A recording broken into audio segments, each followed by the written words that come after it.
What Really Happened with your host, Mike Rivero, putting America first, second, and third.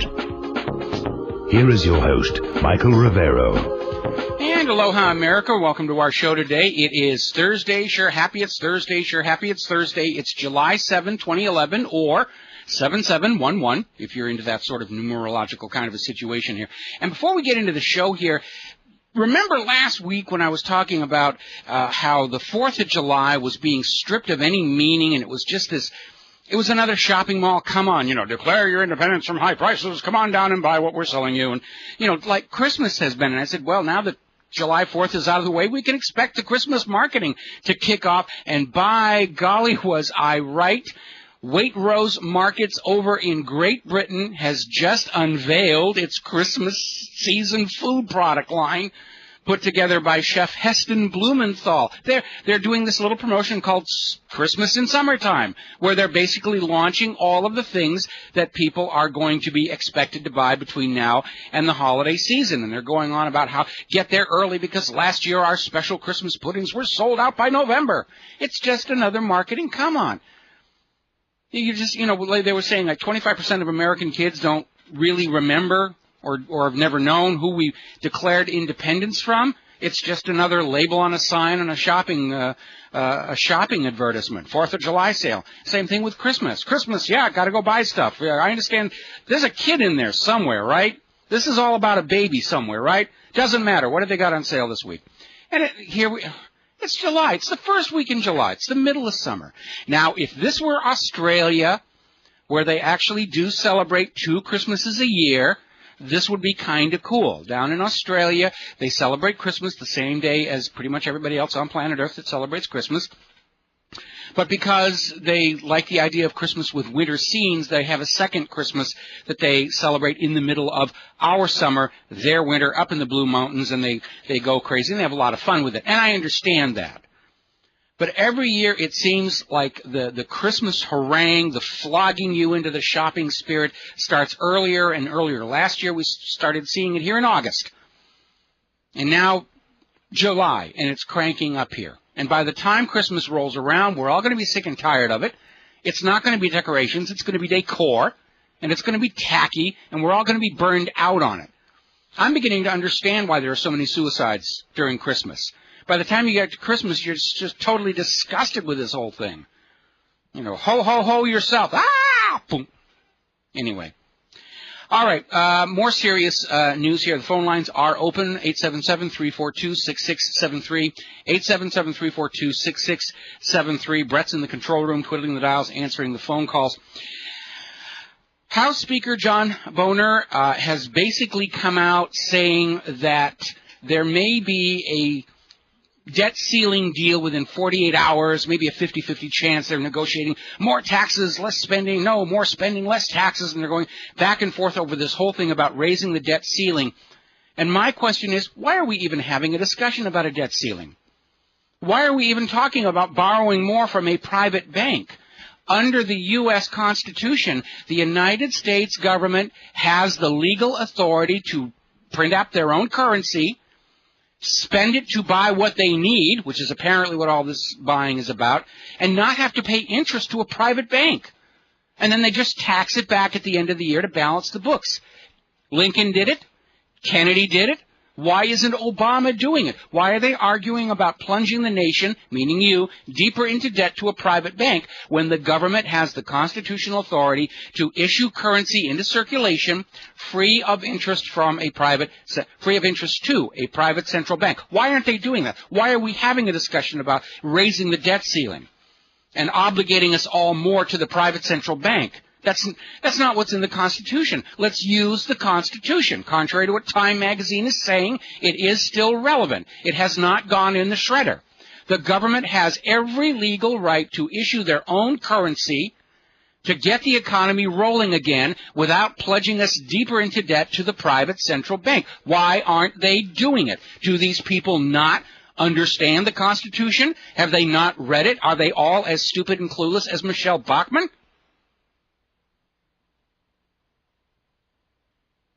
Why are they even arguing over a debt ceiling? Simply stop borrowing from the Federal Reserve and go back to printing up their own money. Why are they not doing it? Because they're bribed. The Federal Reserve hands out a lot of money for campaign contributions to always make sure that Congress is dedicated to the proposition of shoving you and your children and your grandchildren further and harder onto that debt hook so that you can never, ever, ever get off. The government doesn't need to raise the debt ceiling. They can make their own money. They've always had that legal right and legal ability. Like I said, Lincoln did it. Kennedy did it. Why doesn't Obama do it? Is he scared? Is he bought? Is he corrupt? Is he getting a piece of the action from all this money being looted from the people by the Federal Reserve? We need to find out. Now, speaking of Obama, there's this story going on, you probably heard already, where the Obama administration and the United Nations are down there in Texas going over this death sentence of this Mexican national who raped and murdered a 16-year-old. And it's down there in Texas, and apparently the United States Supreme Court has refused to intervene on the stated execution. And now the UN High Commissioner for Human Rights is also in there asking Texas Governor Rick Perry to stay the execution. Folks, this is all grandstanding. This is all grandstanding. This is another attempt to create a controversy so that Obama's got an issue, in this case two, that he can run on in 2012. One issue will be immigration and legal rights of immigrants inside the United States of America, and of course the death penalty, so that Obama doesn't have to run on the economy and the wars. He's trying to make this an election issue. And you know how we know? Because he's the president.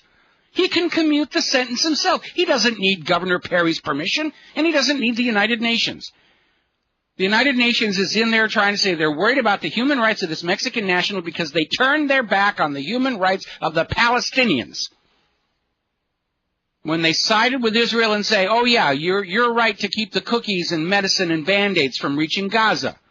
And the same thing with Obama. So now they're going to grandstand and they're going to pose and say, oh yes, we care about international law and we care about these international treaties and we care about the rights of this Mexican murderer.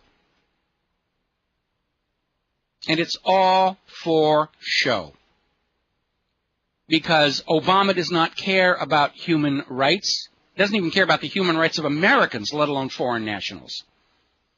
And the United Nations utterly failed to intervene in the humanitarian crisis that is taking place in Gaza right now. And now they're going to try and assuage their guilt, or at least polish their feces, by pretending to be all hot and bothered about this Mexican national who's facing a death sentence for a murder. And it's just political grandstanding. They're trying to rebuild their reputation after selling out to Israel. Every time they're forced to sell out to Israel, they'll turn around and say, oh, we got to find something that we can look good doing and getting involved in. And this is the new one. And it's all for show. And it's not about the murdered victim. It's not about the murderer. It's not even about Texas. It's about trying to look good after this huge embarrassment over the second aid flotilla to Gaza. And once again, selling out to Israel in full view of the rest of the world. Now, speaking of Gaza and the flotilla, another ship, the motor vessel Giuliano, is heading out of Greece. They're basically moored up for the evening at this island right next to international waters. They're being followed by the Coast Guard. They're being followed by helicopters and all the rest of it. But here's the situation. The official destination for this vessel is to go home. Remember a couple of days ago, we were going to say, well, we're going to go home. And so they're all sailing out of Greek waters because Greece has no legal right or justification to prevent them from sailing for home. Of course, once they're in international waters, they can decide to change their course and go anywhere they want. And I think Greece is trying to basically extricate itself from this mess because of all the talk about a global boycott. It's not helping their credit rating internationally. It's not helping the people who are saying, are we ever going to see our money back from Greece or the Eurozone? But at this point, there seem to be a number of ships that are in positions to turn and head toward Gaza. At least one, possibly two French ships are on their way to Gaza right now. So rumors of the demise of Flotilla 2 appear to be somewhat premature. And in the end, of course, it doesn't really matter if the ships get there or not. The mere fact that Israel went to such lengths to try and keep the flotilla from Gaza is what made it international news. If Israel, which knew there really weren't any weapons on those ships, had just said, all right, sure, go ahead, take stuff in there, nobody would have paid attention. Israel's political public embarrassment is of their own making, and they can't even admit that. We'll be back after these words from our sponsors. And aloha, America. Welcome back to the show here. We're talking about the situation with the Gaza flotilla. Now word is coming out. We all know that Israel basically ordered Greece to interfere with the flotilla because Israel wanted Greece to do the dirty work. Israel wanted Greece to be seen as the villain, which is rather pointless because everybody knows Israel was doing it. The Greek government was saying, yeah, Israel's telling us what to do on this whole situation. They're not really fooling anybody with this. And now we're finding out that apparently one of the bribes that was offered by Israel to Greece in exchange for interfering with the flotilla was increased military assistance to Greece, some of which we're seeing in these joint exercises they're having right now. After Israel succeeded in alienating Turkey a year ago, Israel has started making nice with Greece and say, here, have some bombs, have some tanks, have some bullets, have some napalm, take two, they're small. Where's Israel getting all of these lethal things they're giving to Greece to interfere with the flotilla? From the American taxpayer. Remember, every year we hear, poor Israel, they don't have anything, we must send them military aid. And yet, as this story confirms, they got so much of the stuff from the American taxpayer, they turn around and they use it to bribe other countries.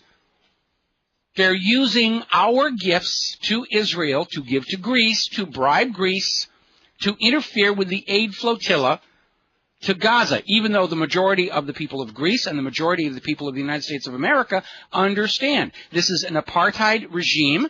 They're imposing a starvation blockade to get those people to surrender their own elected government and accept proxy Israeli rule. And you, the American taxpayer, once again are being forced to pay for all of this. So, now there's a very disturbing report coming out from a very senior intelligence reporter, journalist, basically saying that if Israel is not able to politically derail Palestine's push for statehood recognition at the United Nations, that Israel might attack Iran as a way of throwing the whole region into turmoil to head off Palestinian statehood, to give the United Nations something a little more overwhelming to worry about than Palestinian statehood. Right now we have the entire U.S. government telling Palestine, don't you dare do that. Don't you do that. Don't you go for statehood. We'll take away your money. We'll say bad things about you. We'll cancel your subscription to TV Guide. And again, it just makes it more and more obvious. Israel's calling the shots in Washington, D.C. Is this what you allowed yourself to be taxed into poverty to pay for? A government that is subservient to a foreign power? We don't have a United States Republic anymore. That's why they took away our fireworks on 4th of July. We have a Vichy government. We have a government that manages this country on behalf of a foreign master. I personally think it's a little bit sick. So Israel may start a war with Iran to derail Palestinian statehood, and they may start it, but you know who they're going to expect to finish it. They'll go in, kick off this hornet's nest, and then they'll say to the Americans, oh, save us, the bad Iranians. Same thing they did in Gaza, where Hamas held to a ceasefire for 6 months, and then on November 4th, 2008, Israel attacked without warning, killed 6 Hamas officials. And the next day Hamas says, well, I guess the ceasefire is over. And Israel says, aha, Hamas says the ceasefire is over. And they go in with the planes and the bombs and the white phosphorus onto civilian targets. That's how Israel operates. They're going to poke and provoke and stir things up until somebody does something that Israel can say, oh, it's their fault. They're making us do the war. That's the way Israel always operates. When they were bombing the USS Liberty, at the same time Israel was attacking the USS Liberty, They were sending messages to Washington, D.C. Oh, it's the Egyptians. The Egyptians are doing it. You got to go get them. And there was a nuclear-armed strike in the air headed for Cairo before it was found out that Israel was really attacking the USS Liberty. That's the way that Israel plays these games. And we need to be aware of that. Because whatever war gets started, Israel will try and say it's the other guy's fault. They made us do it, Mommy. They made us invade them and steal their river. Going to go to the phones. John in California. Aloha, John. Welcome to the show. What's on your mind? Hey, aloha, Mike. Thanks for taking the call. Just stepped out here from work. They had CNN on the TV, and they're debating, should we eliminate Social Security? I mean, it's just absurd. We got all these wars going on. You just mentioned the other day they increased the Pentagon budget yet again, and we're debating on whether or not we should cut Social Security. So it just kind of shows where this criminal government's priorities are. I've been predicting this. I've been predicting this for years. I've been predicting this ever since Bill Clinton looted the Social Security Trust Fund to manufacture his bogus federal government surplus. The reason they're going to have to cut Social Security after we've all worked and paid into it all of our lives, they're just going to cut it off because there's really nothing left in there. They took the money and spent it other places. And just like, we've got Time Magazine saying, we really don't need the Constitution. Now we're going to see the corporate media say, we really don't need Social Security. Those old people ought to do the patriotic thing and just die and get out of our way. If they're loyal Americans, they should start, throwing themselves onto the bayonets of those gosh darned Iranians. And that's really what it's going to come down to. The government took the money that we paid into all of our social services and they spent it everywhere else. They've literally embezzled our retirement money. And now they're going to stand up and say, well, it's really all their fault. What's his name? Scott Walker up there. Now that he's got his little collective bargaining law and the unions have no power anymore, he's starting to turn state work over to prisoners.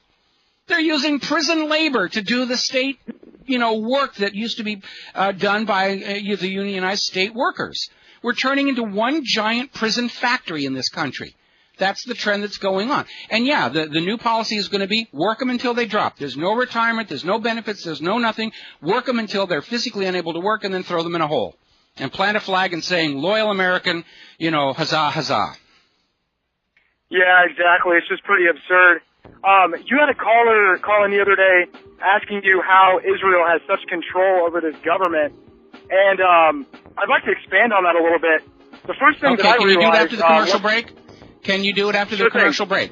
All right, hang on. We'll be right back after these words from our sponsors. And aloha, America. Welcome back to the show. We're talking with John in California about Israel's influence over the United States of America, which has been, again, demonstrated bluntly to us by, America's non-involvement, defense of Israel in this flotilla situation. And this idea that everybody running for office in this country, the first thing they do is they go off to Israel and say, yes, I love Israel, I support Israel. We have a couple more of these wannabe politicians videos at whatreallyhappened.com today where they're out there. And all they talk about is Israel and how much they love Israel. And the reason is, there's a lot of different things going on. There's a lot of blackmail, a lot of extortion, a lot of honey trapping.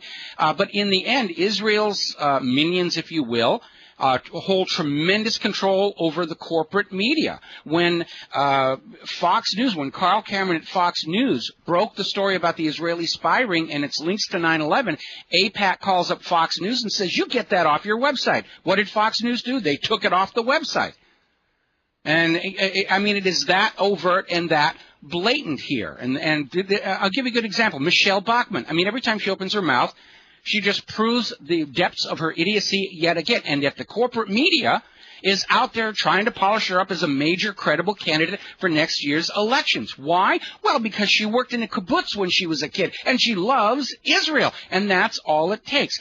Dominique Strauss-Kahn, former head of the IMF, he's out there saying, I always think of Israel first thing in the morning when I get up, after a hard night of molesting hired help in the hotel. And because he says that, I think of Israel, I support Israel, and the rest of it, the media gathers around him and says, oh, yes, it had to be a frame-up. The New York Times is reporting that the girl that accused Dominique Strauss-Kahn of attacking her all of a sudden has had something like $100,000 show up in her bank account.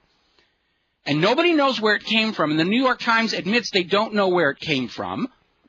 But they're saying, we're assuming that she was paid to set up Dominique Strauss-Kahn. Really?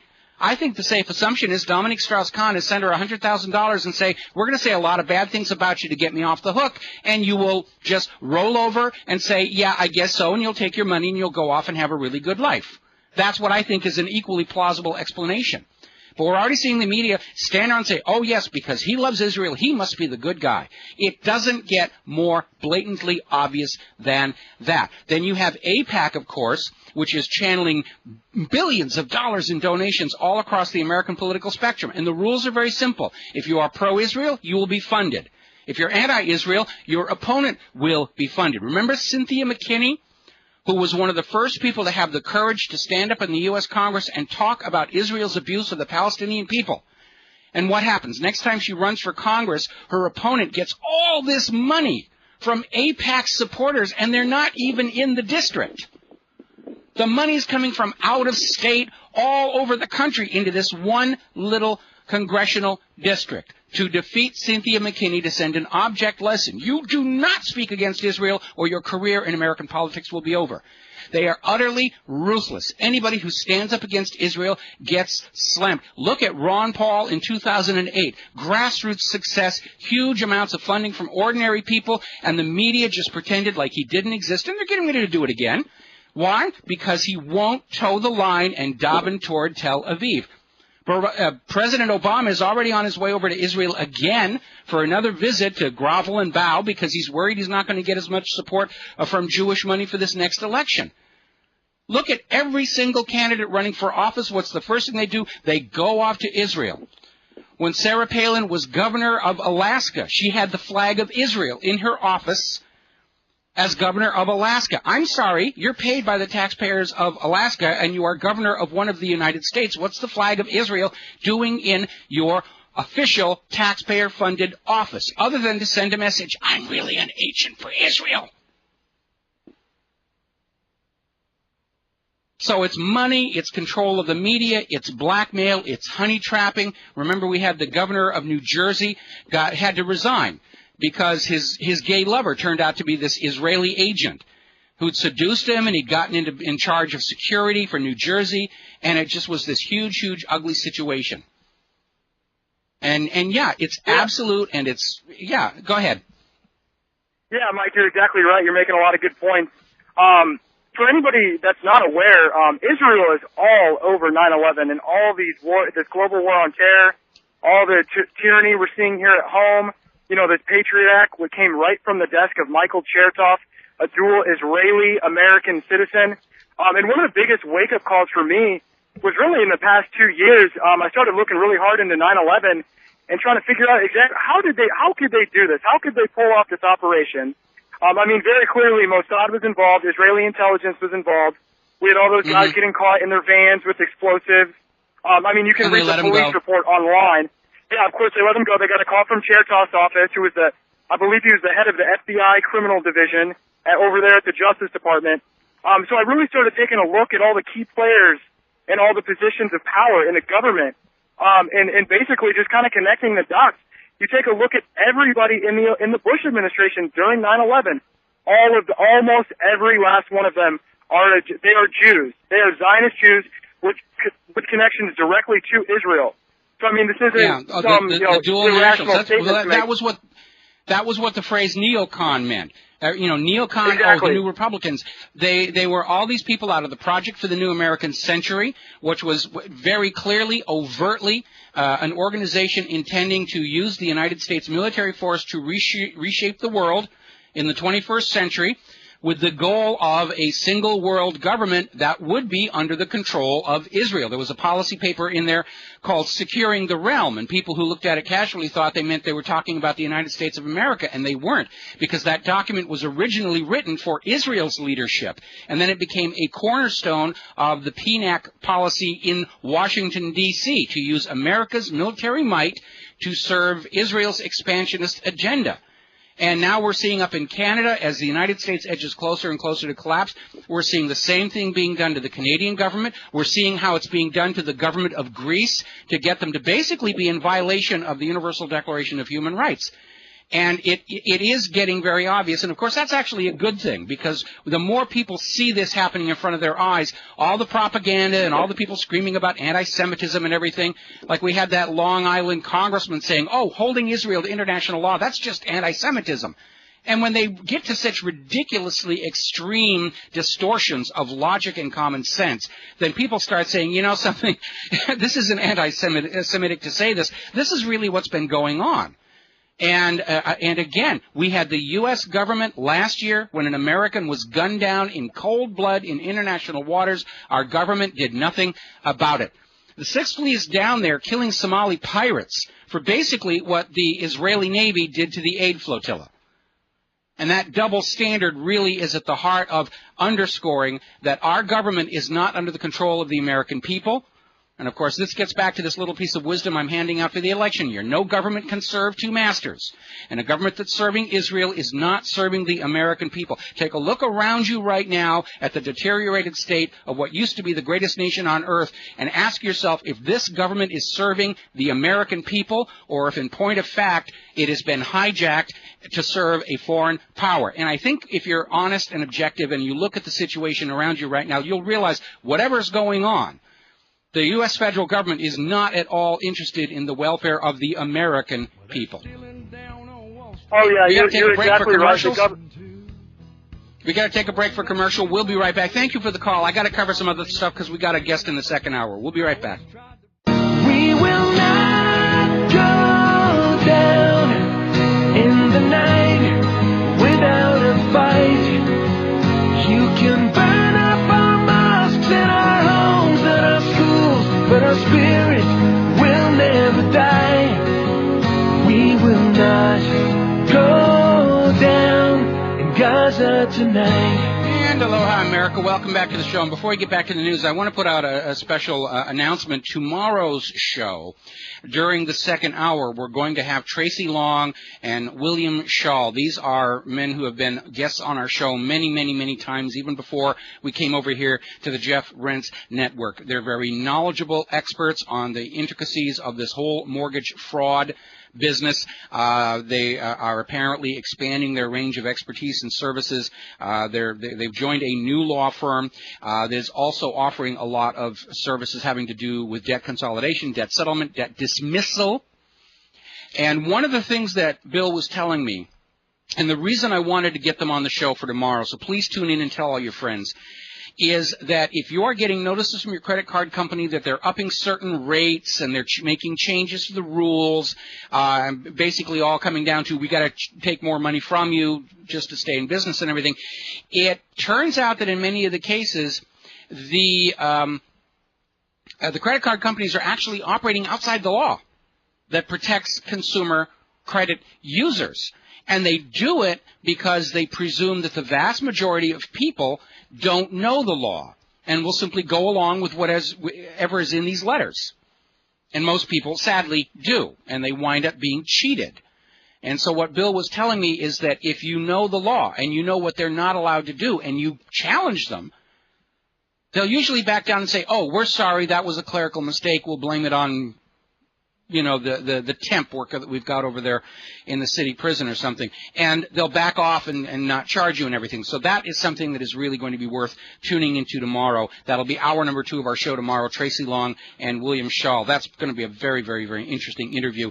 And in our next hour, we're going to be talking also with Mario Cifaldi, who is one of our new advertising people dealing with colloidal silver as an inhalant. And it's kind of a new approach using a very old medical technology in a new way. So we're going to be talking about that. Meanwhile, though, I do want to grab a couple more stories before we get to that. There was this interesting story earlier today where this man goes into a Chase bank with a Chase cashier's check. And the teller says, you don't look like you should have a check for this much money because you look like a laborer and you're black or whatever the reason. And they basically arrest this guy, throw him in jail. The next day, the bank realizes they made a mistake. It was his check. It was drawn on their bank. He was supposed to have it. So they call the detective to say, let him out, it's all a hoax. The detective's on his day off. So this poor guy gets to spend the weekend in jail, loses his job because he didn't show up when he was supposed to. His car gets impounded and towed from the bank's parking lot, and before he can get to it, it's auctioned off. Innocent man trying to play the game by the rules, and the bank screws him over. They don't care about you. They're there to get their money junkie fix. They're there to peddle fraudulent mortgage-backed securities, and when they get caught, they're desperate to grab your house to put on the balance sheet to save their own criminal rear ends from having to go to jail. And if they send innocent people to jail, just the cost of doing business. Folks, it is time to stop involving the banks at every level of our lives because they are greedy bastards with no respect for you as a human being. Each of the new products that are shoved down our throats or up our makes it easier for bankers and the criminals, but I repeat myself, to loot us and our lives. And when they mess up, as they did in this case and in the mortgage-backed securities fraud, innocent lives get ruined. People put in jail, people losing their homes, people made homeless through no fault of their own, foreclosures on homes that don't even have mortgages on them. So cash is king. Keep yours in your pocket and work to get your life out of the clutches of the bankers. When I was a kid, which was admittedly a long time ago, banks were a sometimes thing. Yeah, there was a bank in the town. But you could run your entire life. You could go through your entire life, and you didn't necessarily need to involve the bank. You know, people would make deposits, and the bank would issue loans, and so forth and so on. But they weren't involved in every single thing that you're doing. They're working as hard as they can. They want the paper money to go away because they can't control it. They want everything on debit cards. So everything you do, buying a newspaper, seeing a movie, everything goes through their control, and they get a piece of the action just for you being alive. It's time to back away from these private central bankers who think that they run the entire known universe, because they don't. All they run are printing presses, and that's not the same thing here. All righty. We've got one more caller here. George from Texas, real quick, what's on your mind? Hey, how you doing, Mike? Speaking about the credit card companies, I haven't done business with credit cards for 10 years. The last company I did business with was Bovine. And they sort of ran up my bill. And then when I tried to keep the balances at zero every time I used it, they used the excuse, well, you got to send the bills soon enough in for 2 weeks of processing. I'm like, processing? I left the money order. I mean, they made so many schemes to try to tack on. Oh, yeah, and now if you pay off your credit card, it's a negative on your credit report. I mean, that's just how absurd that it's getting. If you don't actually owe them money, they'll cancel your card and say, we canceled their card. And it's a negative on your credit report. The goal of this is not to help you get out of debt. The goal is to keep you permanently in debt, which makes you permanently under their control. That's exactly what's going on here. Anyway, listen, I got to let you go. Anything else real quick? Yeah, anyway, when they sent it to a collection agency, I told the collection agency, thank you for paying my debt. I don't have a contract for you, so I don't owe you this money. I never heard from him again. Yeah, there's a lot of bluff and bluster going on in all of these things. And again, we'll talk about this with Bill Shull tomorrow on tomorrow's show. Okay, thanks a lot for the call, George. We're going to let you go. No more calls this segment, please, Brett, because I've got a lot of stuff to cover. We were mentioning yesterday the new booga-booga that is being bandied all over the media is how terrorists are going to have bombs inside their bodies. And I said, this is just a come on. It's an advertising pitch for more security, more costly. And sure enough, today the story is, our present generation of airline scanners will not catch an implant bomber. So, you need to buy our new and improved Model 2012 Zorch and Scorch full penetration body scanner today. Plus, if you act now, we'll include a free case of purple rubber gloves for those more intimate encounters. You just pay the additional shipping and handling. Call before the end of the hour and get a free set of Ginsu steak knives. Just don't take them to work with you. It's all about selling product, and it's Michael Chertoff. That name keeps coming up again and again as the head of Homeland Security. He's the one who told the government, you're going to have to put all this stuff in the airport. And then he quits government service and he sets up a company to sell the products and services he himself ordered. And now he's got all these members of Congress who are invested in his little scheme there, and they're all getting rich. humiliating you, giving their own workers cancer, and these new full-body scanners, the penetration scanners, to catch the implant bombers, they're going to get rich off of those things, and they're going to be killing people. They're going to be killing people, and the government will say, well, we're sorry that half the population of the United States has some form of cancer, but really, isn't that preferable to having terrorists? I mean, that's how completely out of control this situation is getting here. Now, there's another little story. This is down in Madison. Madison County Sheriff's deputies apparently went to the wrong house looking for a criminal. And there was a party in progress at the house, and they went to the wrong house. And the homeowner said, what are you doing here? And the cops said, you just stand over there. Do what we tell you. And the situation deteriorated. The police wound up arresting a bunch of people. They used tasers on some of the people there. Some of the people were literally roughed up and slammed onto the ground, and they're at the wrong house.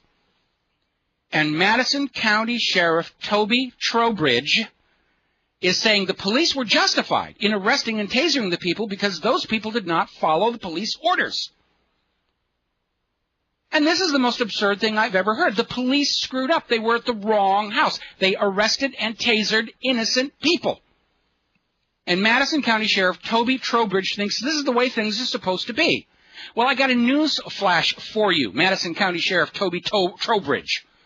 The people of the United States of America have no obligation to obey the police when the police are in the wrong. If the police show up at my house by mistake, I will not obey their orders. I will defend my person and my home. The right of the people to be secure in their persons, houses, papers, and effects against unreasonable searches and seizures shall not be violated, and no warrant shall issue but upon probable cause supported by oath or affirmation, and particularly describing the place to be searched and the persons or things to be seized. See that part about probable cause? If the police are at the wrong house, they do not have probable cause. They do not have legal reason to search, arrest, taser anybody. They are acting unconstitutionally and illegally, and a badge and a uniform does not change that. They are the criminals in that situation. And for Madison County Sheriff Toby Trowbridge to claim otherwise, that the police are the good guys in the circumstances, shows he is not fit for office, and he needs to be removed. Because he is forgetting that the Constitution says lawful authority only exists when you are following the law. When the police show up at the wrong house and they taser and arrest people, they should be fired, not praised and not awarded. Okay, let's see.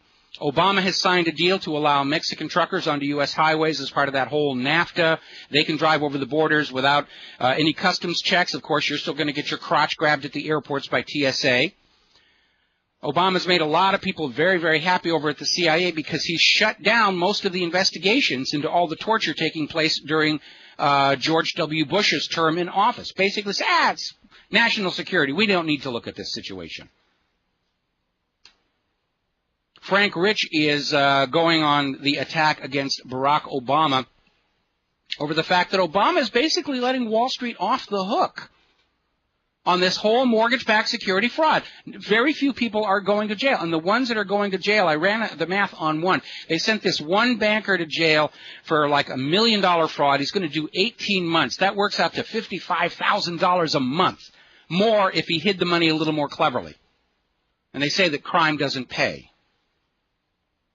Meanwhile, over at AIG, after costing the taxpayers $182 billion in bailouts that we know of, the CEO of AIG thinks they can regulate themselves. They don't need government regulation. Of course not. They never really did. We're going to take a break for news and commercials. We'll be back with Mario and Silver Lungs after these words from our sponsors. We'll be back in about 7 minutes.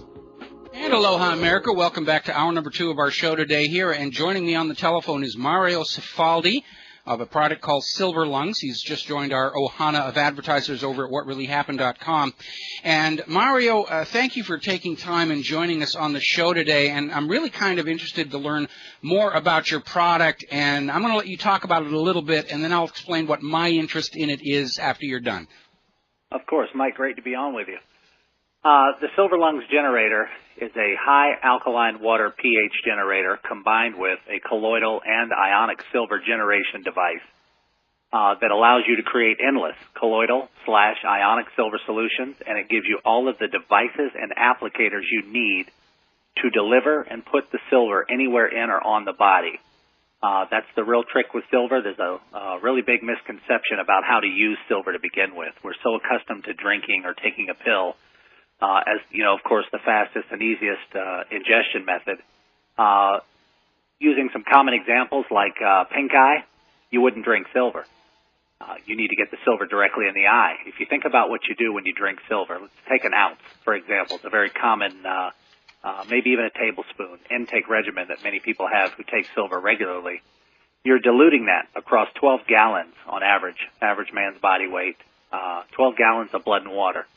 So by the time you swallow, let's say, 20 or 40 part per million silver solution, you've turned that into, you know, 1/100th of 1 part per million by the time it's systemic. Second thing, a lot of folks are confused about the word colloidal and ionic, and rightfully so. All of us are kind of married to using the term colloidal because it's really the only marketing word that is effective with the undiscerning consumer. If you're really into this kind of thing and you really study the science to colloidal and ionic silver, you'll come to find that these are two entirely different silver species, and there's even a third called silver oxide, which is never mentioned, which it really should be because it is a considerable constituent of the final solution once you make whether a homemade batch or even buy something from the store. Ionic silver is what 9 out of 10 folks are making at home that they think they're making colloidal silver.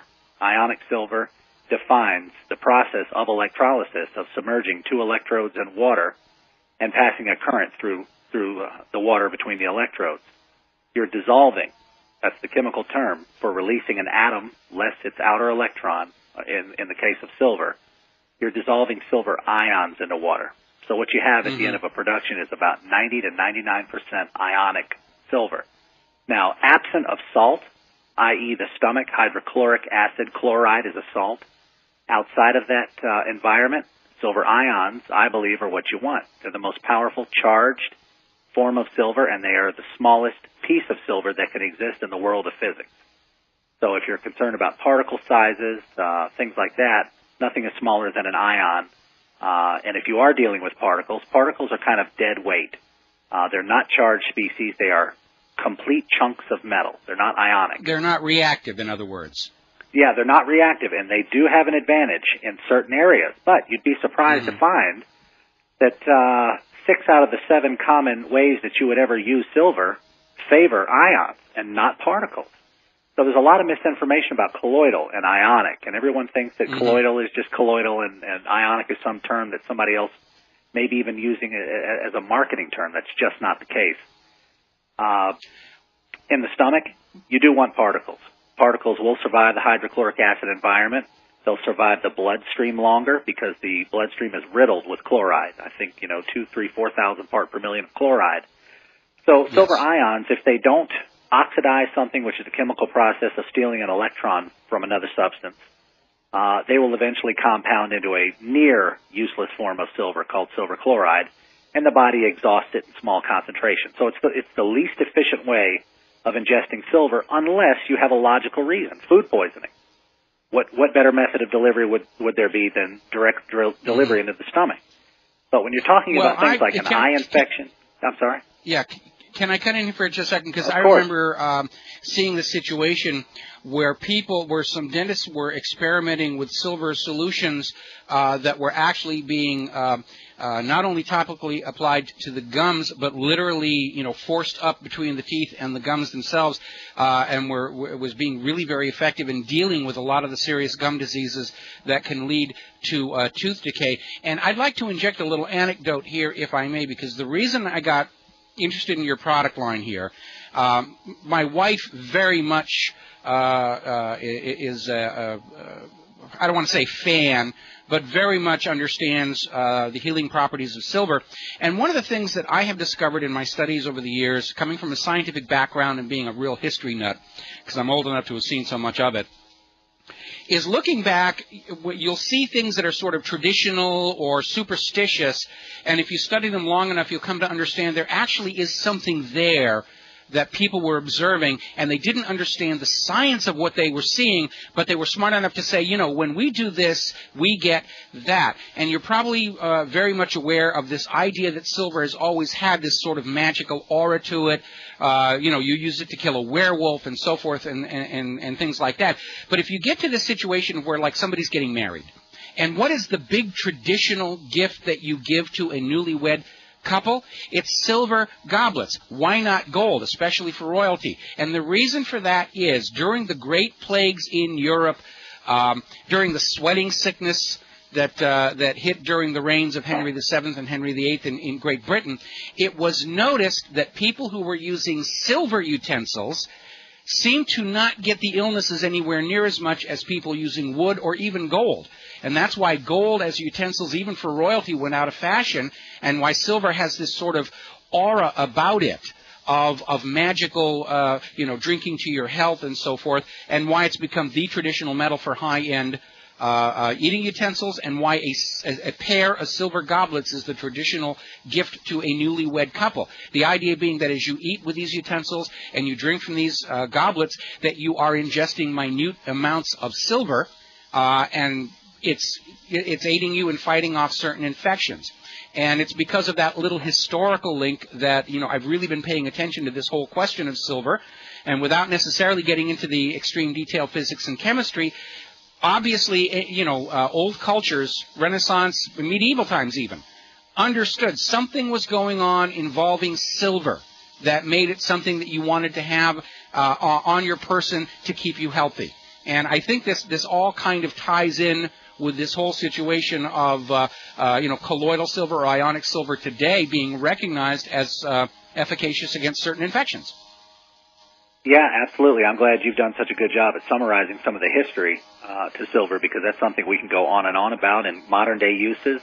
You know, as silver catheters, as linings for water tanks. I mean, I don't even want to begin starting. It goes on and on. You know, silver is one of the most antibacterial metals that we know of. And even though silver is not magic, and it shouldn't be viewed as that, the processes that it performs in the body are very easy to understand, and there's not much mystery to it. The fantastic thing about silver is its definition of extreme lack of toxicity. And that's, you know, another thing I'd like to clear up for folks, that silver is a heavy metal, but you need to keep in mind that certain heavy metals we would die without, iron and copper, exactly. Heavy metals. Big misnomer. Heavy metals needs to not imply toxic. That's absolutely not the case. Silver is a completely non-toxic heavy metal, and there are others. Although silver is probably the least toxic metal that you can consume. That's why no one ever gets themselves in trouble with silver. That's why there's no liver poisoning. That's why there's no kidney toxicity. You can read the EPA's own admission that silver is a benign metal in the body. It's just passed. The only known problem with silver is making silver compounds that get caught in the skin and cause the 300 people in 3,000-year history the blue skin condition called argyria. That's it. There is no other neurological, muscular, no other associated side effects based on silver. Well, so tell us a little bit about your product, your actual product. Well, my goal was to design the first professional medical-grade quality device, not a hobby kit, not batteries and sterling silver wires, not very crude devices, kind of like shooting pool with a broomstick. That's what most of the generators on the market are. There's very little information provided with them. You're really on your own with a lot of the generators out there. So I wanted to design a product that was maintenance-free to begin with. There is absolutely no need ever to replace the electrodes. I've given you 1.3 ounces of pure silver, 4 nines of purity. The generator features things that haven't been invented, like dynamic polarity reversal. Polarity reversal is the feature that allows the electrodes to stay clean during production and not grow those long whiskers of silver that drip into your solution and settle to the bottom. Messy solutions. I've created dynamic polarity reversal, which increases the frequency of the oscillation as more silver is dissolved, which continues to control buildup. Okay, Mario, we got to take a break for commercials. Yeah, Mario, we got to take a break for commercials. Stay with me, obviously. I'm going to bring it in the next segment. I want to keep on talking about how your appliance actually works. We'll be right back. And aloha, America. Welcome back to the show here, and we're talking with Mario Cifaldi about the Silver Lungs system of generating ionic silver, various other silver compounds, nebulizing them for inhalation. And just looking at the appliance itself at his website, it's a very simple, elegant device. A lot of it's basically standard stuff you'd find in any laboratory or doctor medical supply place. It's not really exotic and kind of out there. It would look at home in any kind of doctor's office. Obviously, right now we're seeing the orthodox medical establishment and the government are starting to really come down on alternative treatments and therapies. Certainly we have the situation where they're trying to come down on supplements.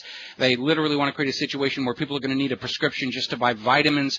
And longtime listeners to this show know that my wife and I have a very good reason to be very distrustful of the orthodox medical establishment, which is certainly why we have a much more open mind toward looking at these various alternatives. What is the state of research that is supporting the use of silver for medical purposes? Is there a lot of opposition to it from the more orthodox side? How's the public? I guess what I'm asking is, in the war for public acceptance, what's going on right now? How far along are we getting? Well, it's hard to say when silver will be targeted. It is one of the big ones, of course. It's already been banned in all of Europe, the entire European Union. It can only be sold in things like soap or counter disinfectants or things like that. So it's coming here. As far as the fight that's on, it's really coming from third parties. It's coming from arms of pharmaceuticals, like environmentalist groups trying to make a case that silver is toxic to cells when, contrary to popular belief, silver ions don't just go right into cells. Cells are very particular about what they metabolize, and metals don't just walk right into a cell and cause a problem. So that's the only case that they've ever been able to build. But as far as the war against that, there's no real big current war that I know of, other than under-the-table type of efforts to shut down silver production. Okay, but just getting back to the situation about silver toxicity, I mean, everybody wears silver jewelry. I mean, I don't. My body chemistry is such when I put on silver jewelry, I get black marks and everything. But prior to the advent of these little digital cameras that everybody's using to take pictures of their family and everything, we all used film cameras. And photographic film emulsions are based on silver. And so you have all these photographers for decades and decades that are like handling the film, especially if they have their own darkroom and they're dealing with all these chemicals. And the silver's never proved to be toxic in any of those environments. I don't know of any photographers, even with their own darkroom, whoever succumbed to any kind of a toxic reaction from the film emulsions, which are based on silver. And a lot of these, especially as silver started to become more valuable, a lot of large-scale labs would have silver recovery systems where used film would be dissolved and the metallic silver recovered, and that's a chemical solution. Nobody ever got sick from that. We had one of those when I was back at Robert Abel and Associates. Oh, absolutely. The case to make a toxic case for silver, the only thing that the environmentalist groups or even the EPA that looks into this are based on silver compounds, silver nitrate, bromide, fluoride, sulfadiazine. These are silver compounds. It's the other constituent that's toxic. Silver is just kind of stuck along for the ride. So, every effort that they have made to try to build a case against silver is really futile, and even the uneducated, undiscerning non-chemist can see through it. Well, maybe they're all werewolves over at the EPA. I mean, considering their performance here during the Fukushima disaster, I think EPA and even FDA's credibility is rapidly on the wane here, and we're beginning to understand that a lot of the things that we're told that we should not involve ourselves with have nothing to do with whether they're good or bad for us, but merely to protect some established corporate interests' marketing and so forth. And that's not saying that we know one way or the other, but at this point I'm not willing to shut my eyes on a new approach to dealing with illness simply because somebody in a government office said, oh, you shouldn't be looking at that, because we've discovered the hard way that, these government restrictions on alternative therapies are usually there to protect somebody's established business practice, and that's not always necessarily what's best for the people. Absolutely. And a big piece of information that a lot of folks are not aware of is that in 1920, the FDA approved silver as an antibiotic agent. It was removed specifically through the efforts of the pharmaceuticals who were just bringing into the market their antibiotics by name, their patented products. And if you think about it, it's not up for debate whether or not silver is an antibacterial. End of story. But if you can't make money with it, if you can't patent it, and it has no side effects whatsoever, and it's highly effective, and it's still used worldwide in other countries, that's a threat. How could you make money with that? It's just very common sense that the pharmaceuticals need to remove the things that potentially threaten their business, or educate the people that there are natural things that you should be looking into.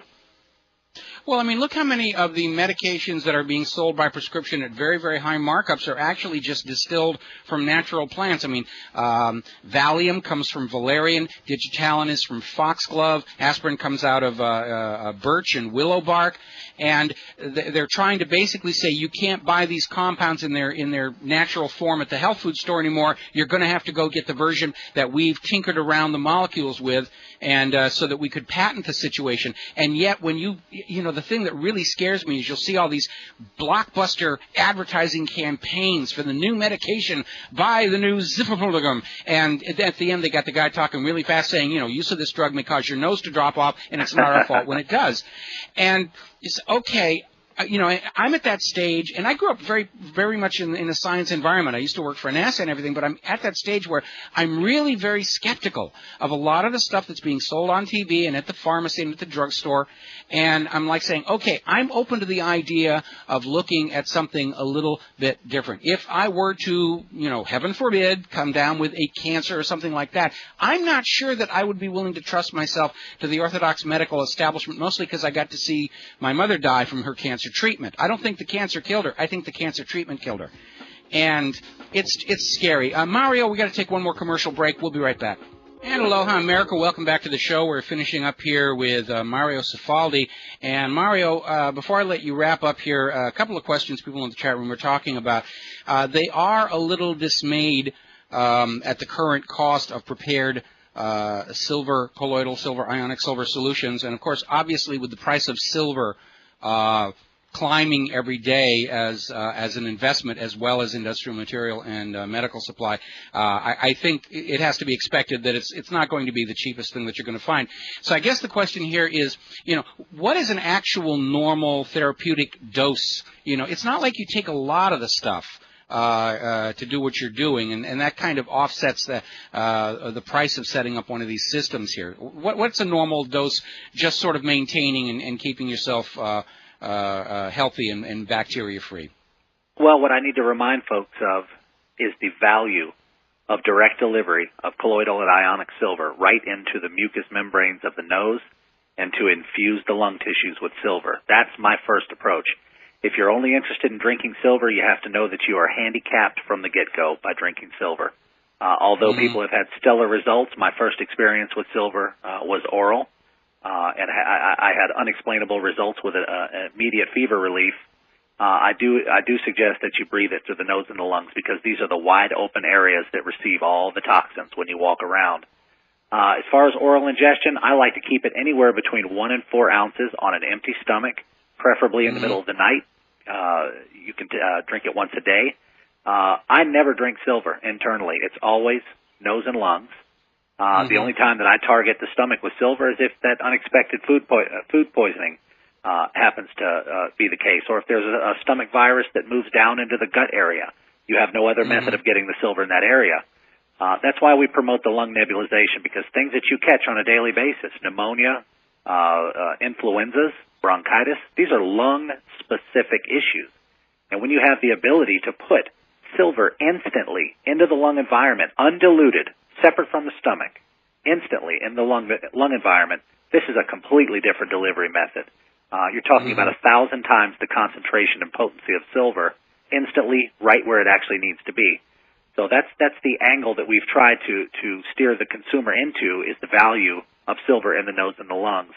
But then again, oral, like I say, between 1 and 4 ounces.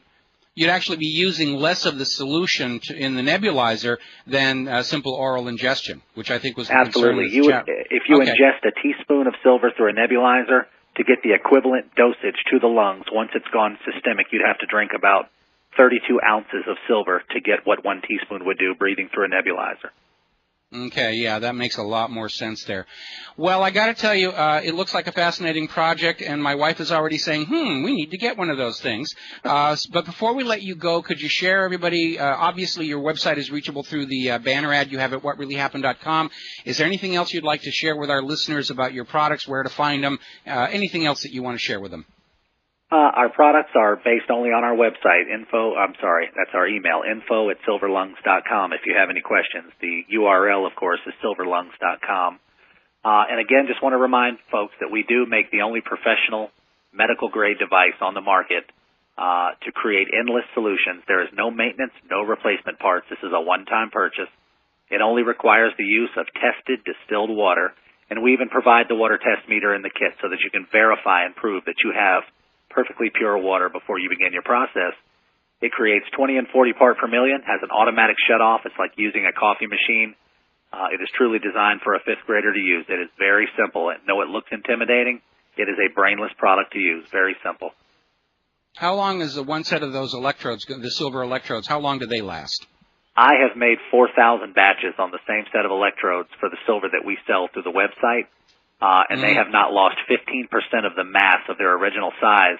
So I have to call the electrodes endless. I make silver every day. I've done so for 3 years on the same set of electrodes, and they are nowhere close to exhausted.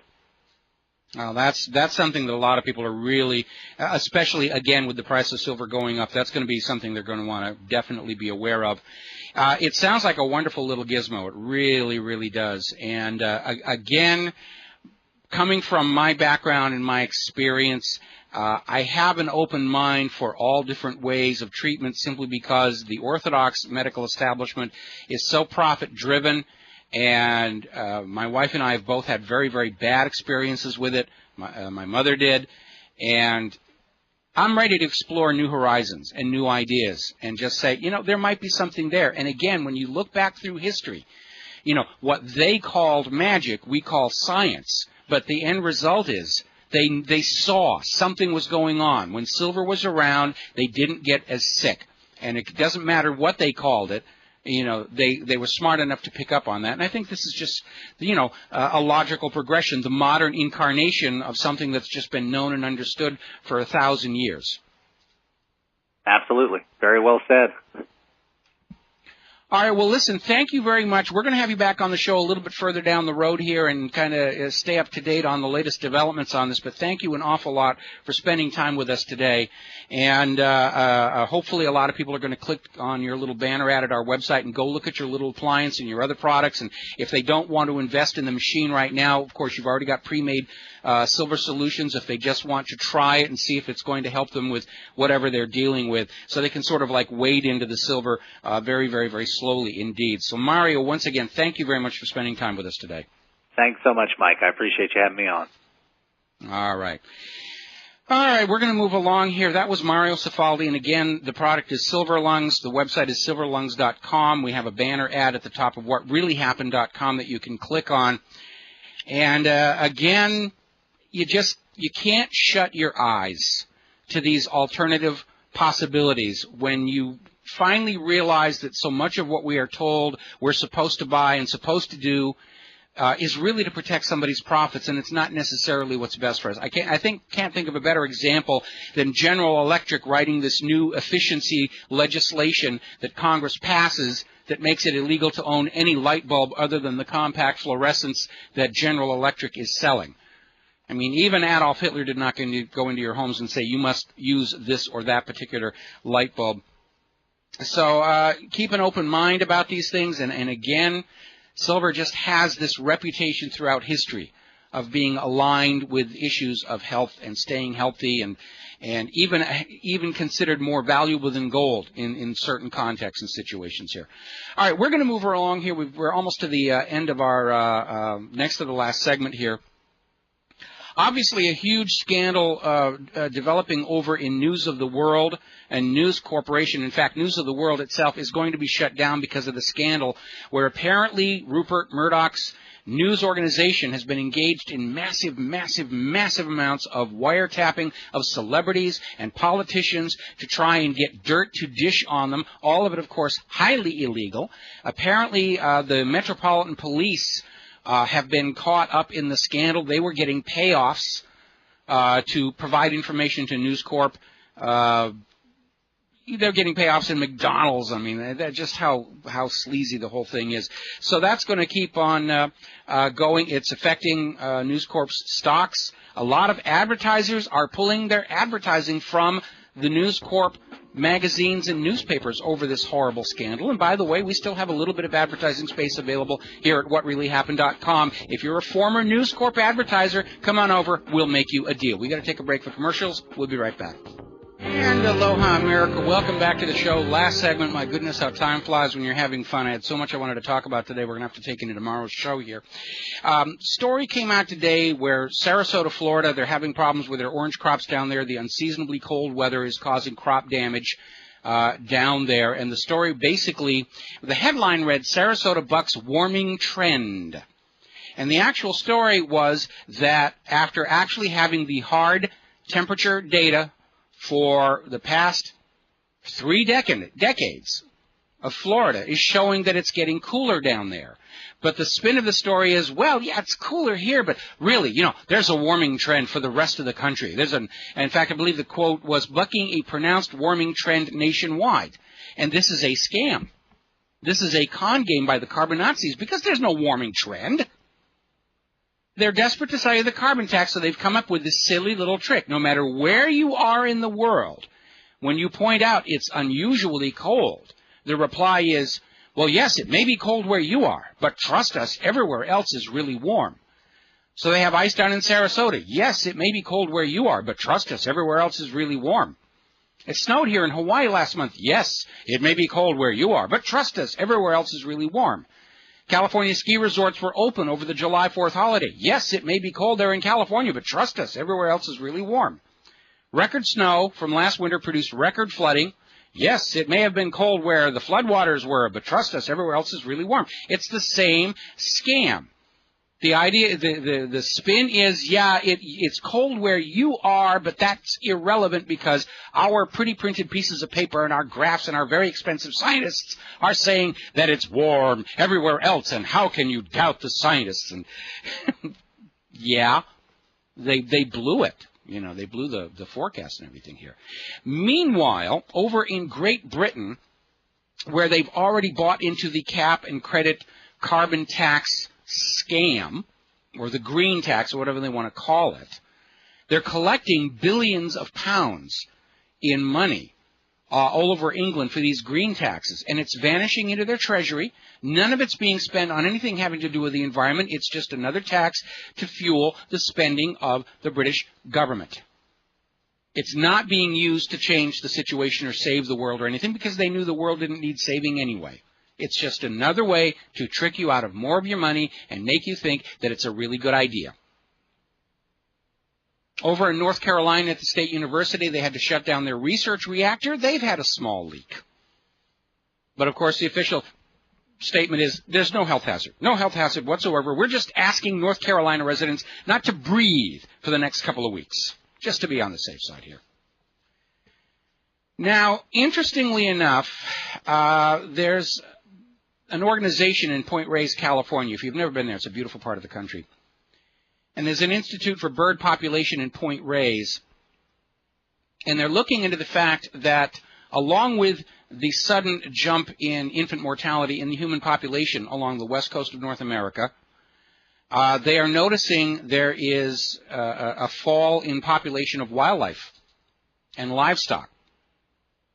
And they're going back to research that was done after the Chernobyl disaster, where even mild amounts of radiation had a significant impact on the birth rates following the incident. Birth rates of, farm animals, wildlife, humans, the birth rates fell way, way off. We were talking yesterday about how there's been these major spikes in infant mortality in Pacific Northwest here in the United States of America and up in Canada. And the Canadian government's attitude is, well, we're not sure why these kids are dying, but we're absolutely convinced it's not radiation. Therefore, it must be the fault of the parents, which I think is one of the most nauseating things that they could have said. These people have already lost a child, and you're going to say, we think maybe it was your fault. You did something wrong. You're the bad people.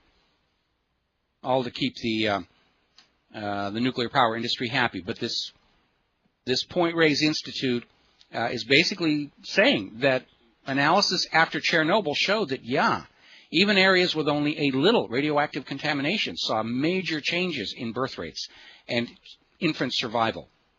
And we need to be paying attention to that here. Now, good news that we had here, the International Commission on Non-Ionizing Radiation Protection, okay, is basically coming out and confirming what a lot of people already know. The ionizing radiation of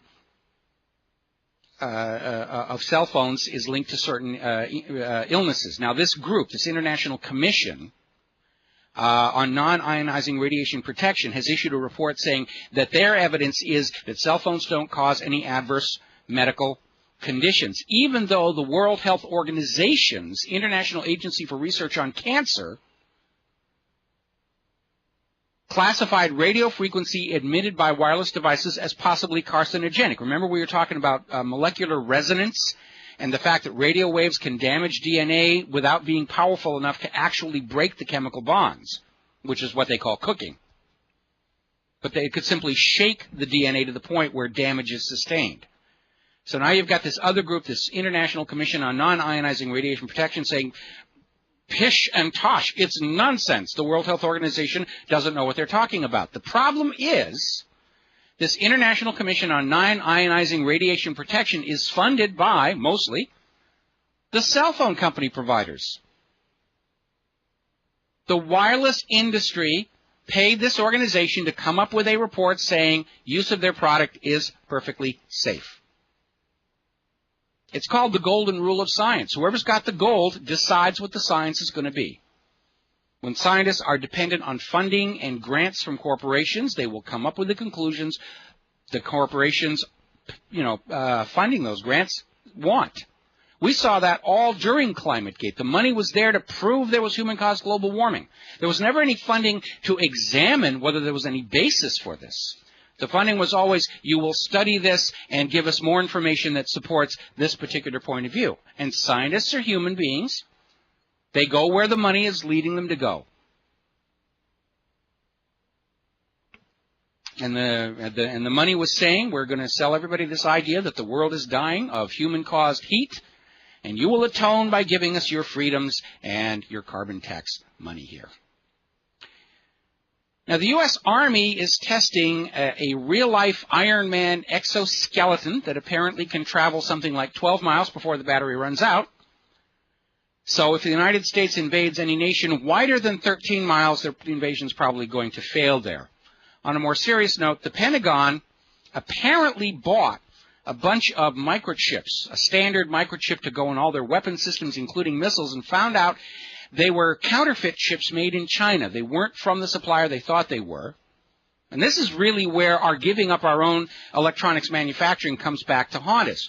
Our government, our industry have to go to other countries to get the chips made. When Seymour Cray was designing his last generation of supercomputers, he had to go to Japan to get the chips. And Japan, which was mounting competing systems, dragged their feet. It took him a long time to get his chips. By the time he finally got them, Japan had beaten him to marketplace with a rival supercomputer.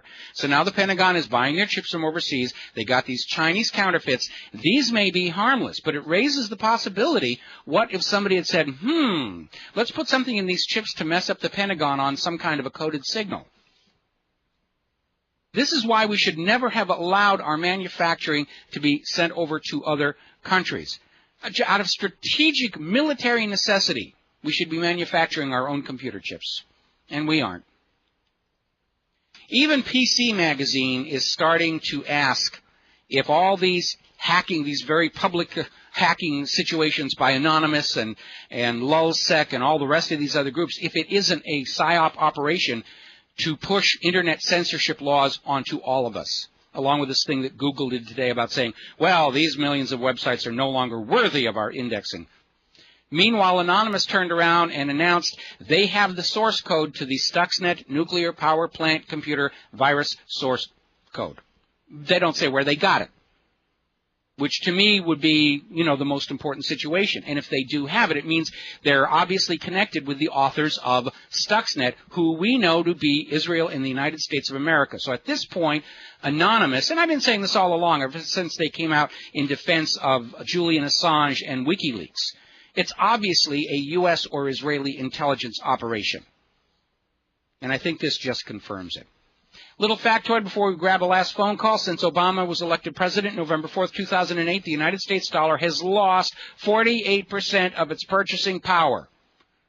Under Obama's administration, the dollar has lost almost half of its purchasing power. We're down to 52 cents is what a dollar will pay for now. That is terrible, terrible economic policy for the American people. All right, we're going to go to the phones here. We've got Andrea in Oklahoma. Aloha, Andrea. Welcome to the show. What's on your mind?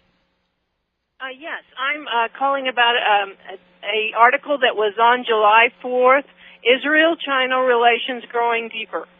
Now, you gave a scenario earlier that if Israel decided to go into Iraq, which Russia has already declared that they will step in, and I think China also said they would step in.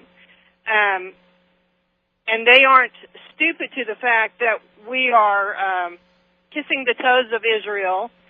What do you think this new relationship of growing deeper, are they buying their defense? It says that Israel used to sell China a lot of military weapons here in this article, until we squeezed that to a halt back in the 90s. Well, basically it means that Israel has grown so great since 9/11 that they're now going back to selling America's military secrets to China again. That was a huge scandal all the way back then, but, now, after 9/11 and everything that's gone on with that, the U.S. government can say nothing bad about Israel, and as a result, Israel is now openly going back to taking all that military hardware that the United States taxpayers forced to give them, and they turn around and they resell it to nations that may not like us. They're using it to bribe Greece. It's just this huge criminal enterprise, and I'm hoping everybody is going to pick up on just how out of control the situation really is. All right, well, looking at a chess match, it looks ridiculous. Thank you very much. You're welcome. It's not even a chess match. It's just a grab and go or a dine and dash. It lacks the subtlety of a chess match. Putin's a chess player. I don't know what Israel is playing, but it isn't chess out there. All right, we're going to call it a day here. We'll be back tomorrow, Friday, Pauhana Friday here on the Rense Radio Network. Until then, stay safe, stay well, stay angry, stay informed, stay skeptical, and aloha, America.